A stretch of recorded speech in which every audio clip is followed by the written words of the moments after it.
Mr. Pete Belak, I understand that you were adopted and brought to the United States 60 years ago. Yes, I Uh, was. Tell me some about how this all came about and how you found what you know now. Well, what happened is, when I was adopted, I came to the United States, and over the years, I had a wonderful family here. I had a great childhood. I grew up by a place called Sequoia Park in Eureka, and it was just wonderful. We did all kinds of stuff there, and it was just a super situation. But over the years, my mother here turned around and told me, you were adopted, because I had become a naturalized citizen when I was 5 years old. So I knew I was adopted, but nobody really cared, back then, that you're adopted, so like they do nowadays. And so I turned around and said, well, I guess it's about time for me to look. So I looked into it a long time ago, and and to no avail. My daughter was taking the German classes at high school, and so we thought, well, we check it and see what happens. Well, that came, of course, to no avail. Anyway, so I gave it up. Well, then I and my new wife turned around after a few years. We got together. We decided to have foreign exchange students, to see how that worked out. So one day we got a call asking if we could take this little girl from Hong Kong. We said, sure, why not? Well, then they all called us up and said, well, can you get this little girl from this girl from Germany? She wasn't little; she was about 6 foot. Anyway, but so Sarah showed up, and we had her for 10 months. And so it got to me thinking about what my mom said about she'd give me a little bit of information of maybe family that I might have in Germany, but boy, it's like it's been a long time. So after Sarah left, and I decided, well, I started searching. So I searched through a outfit called the ISS in New York, and then and they gave me a little bit of information, but nothing really substantial right at the present moment.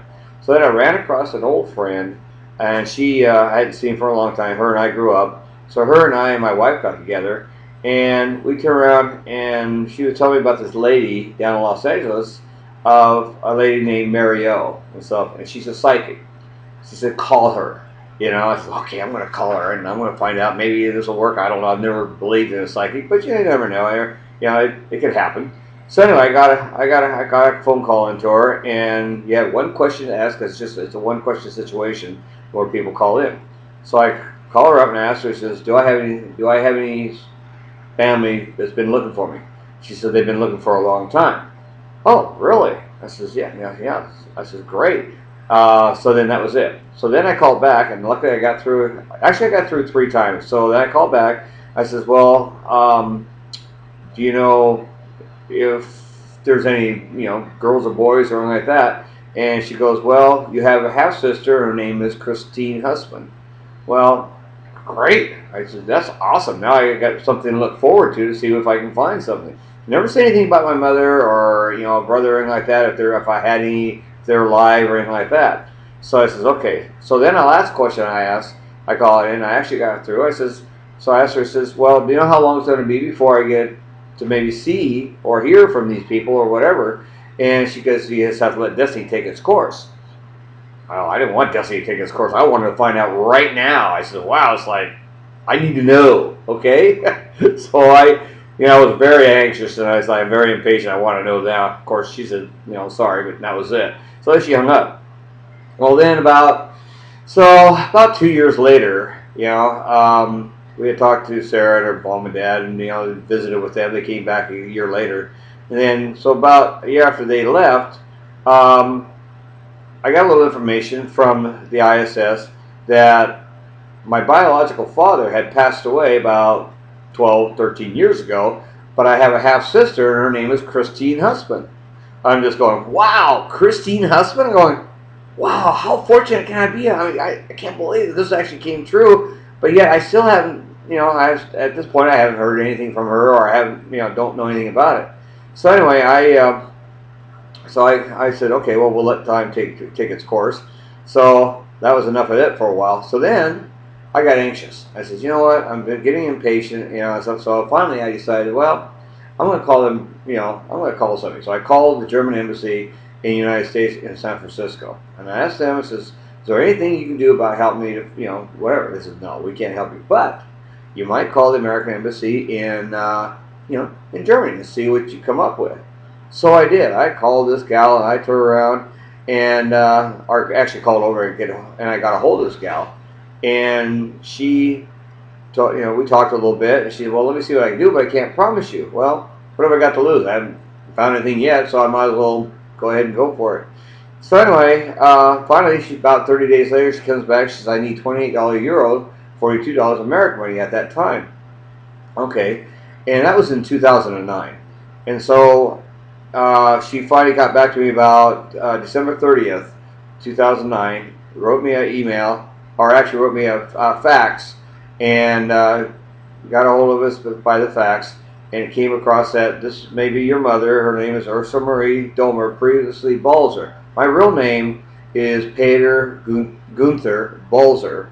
And so I go, wow, this is great. Can't believe it, And so I turned around and we immediately called our foreign exchange student, Sarah, and her parents, and talked to them about it, and asked them if they would be interested in, going to see, because they live like 3.5 hours above Berlin, Germany, where my mother supposedly is supposed to be. Well, anyway, they said, yeah, we'd be honored to do it. And so but we're not going to be there until like the 24th of January of 2010. I said, okay, well, that's fine. Well, I'm not going to count my chickens until they hatch anyway, so what the heck. So anyway, so they, on the 24th, they went there because they had to go down there for his niece's